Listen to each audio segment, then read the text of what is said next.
He's 18 years of age. That would make him 8 years when he first got started. We are going to welcome up Adrien Lienbach with a speech entitled A Spark of Genius, A Story of Grit. Help me welcome up Aiden.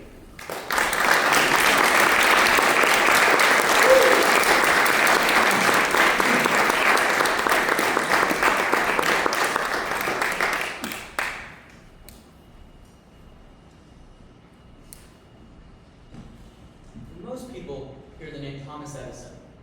The first thing that comes to mind is the light bulb, or maybe the phonograph, or even the motion picture camera. But what gets lost in those inventions is the real person behind them. Not the myth of the man, but the human being who failed over and over, argued with others, and didn't always make the right call. That's the Thomas Edison I want to talk about today. Thomas Edison was born in 1847 in Ohio. Despite his lack of formal schooling, he would go on to hold over 1,000 patents in his lifetime. That's more than most inventors could even dream of. He made major contributions to the motion picture camera, which ultimately led to the movie industry. So you have Thomas Edison to thank for your favorite movie. He also was the first to ever create a device that could both record and play back sound from his phonograph. It's widely regarded as his most original invention. Now, I would have loved to come here and say that Edison had such a great idea that it would become universally symbolic of great ideas for generations to come. But Thomas Edison didn't invent the light bulb, at least not directly. He did, however, make many contributions that made it both more affordable and practical for everyday use. But it wasn't the sheer number of inventions that made Edison remarkable. It was how he approached the process. He didn't believe in waiting for lightning to strike. He believed in rolling up his sleeves and trying, then failing, and then trying again. He once said, "Genius is 1% inspiration and 99% perspiration." That wasn't just a quote. That was how he lived his entire life. Now, that's not to say that he was perfect. Far from it.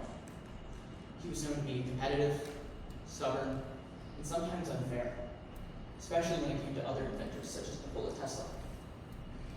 He held opinions that we wouldn't agree with today, and yet, like all of us, he was a product of his time, looking towards the future. What makes Edison's story worth remembering isn't just what he built, it's how he kept going.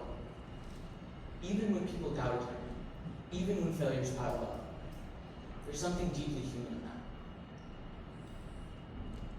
What I've learned about Thomas Edison while preparing this speech is that he had many great inventions that would go on to revolutionize entire industries, but he also made mistakes, and he had his own flaws. And that's why he was human, just like you and I. And that's why his story is worth telling. Because it wasn't perfection that brought the light bulb into the world. It was persistence. It wasn't genius alone that powered entire cities. It was grit. Edison once said, "I have not failed. I've just found 10,000 ways that won't work."